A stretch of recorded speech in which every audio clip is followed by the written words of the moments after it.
Kapag may problema ka, anong una mong ginagawa? Nagpapanik ka? Humahanap ka ng sarili mong diskarte?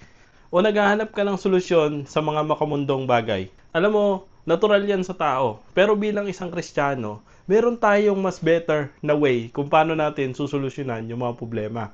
Hindi base sa sarili nating lakas, kung hindi base sa kalakasan ng ating Diyos. Kaya ngayong araw, pag-usapan natin, paano nga ba dapat sinusolusyonan ng isang Kristiyano ang kanyang problema? Sabi po sa Proverbs chapter 3 verse 5 to 6, Trust in the Lord with all your heart and lean not on your own understanding. In all your ways, submit to Him and He will make your path straight. So isa siguro to sa pinakasikat na verses na alam natin bilang isang Kristiyano. Pero ina-apply nga ba natin yung verse na to? Lahat tayo merong problema. Lahat tayo dumadanas ng challenges. Sa Bible, merong ilang mga tao na dumanas ng challenges. Isa dito si David, hinabol siya ng hari at gusto siyang patayin. Isa din si Joseph na pinagbenta ng kanyang mga kapatid. At isa din si Paul na nakulong habang naglilingkod sa ating Panginoong Hesukristo. Anong common dun sa tatlong tao na yon? Lahat sila, sa bawat problema nila, nagtiwala sila na ang solusyon ay yung paraan ng Diyos. Minsan, ginagamit ng Diyos yung mga problema natin para mamold tayo bilang isang Kristiyano. Para hubugin yung karakter natin, para palakasin yung pananampalataya natin, at para ipakita na siya yung solusyon sa ating mga problema. Paano nga ba natin i-apply itong verse na to? So unang-una, kailangan matuto tayong manalangin. So we should pray first. Hindi panik ang solusyon, kundi prayer. Sabi sa Philippians 4:6, di ba? Do not be anxious, but in every situation, present your request to God. It reminds us na kahit anuman yung sitwasyon na pinagdadaanan natin, prayer is the number one option. Ang susunod na paraan kung paano natin masusolusyonan ang ating mga problema is we should know how to seek God's Word. So itong salita ng Diyos, hindi ito iniwan para lang sa wala.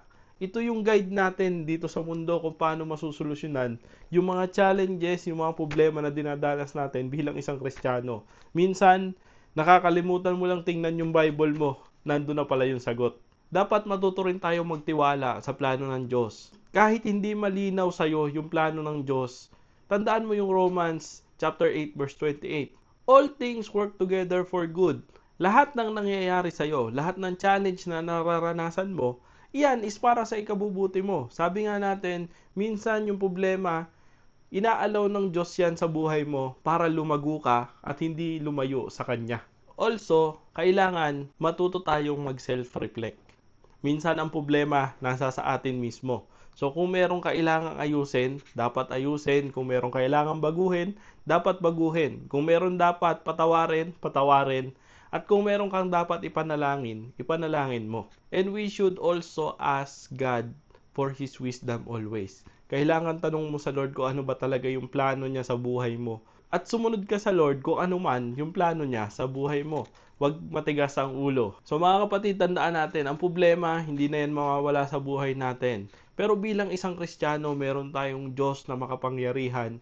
Meron tayong Diyos na magpro-provide ng ways kung paano natin masusolusyonan yung problema natin. Kaya tandaan mo, matuto kang manalangin, matuto kang magtiwala, at matuto kang sumunod sa Diyos kung ano man yung plano niya sa buhay mo. Dahil kung ano man yung plano niya, yun yung pinaka mabuti para sa atin. Kapag ganito yung naging lifestyle natin, hindi lang yung problema mo ang masusolusyonan.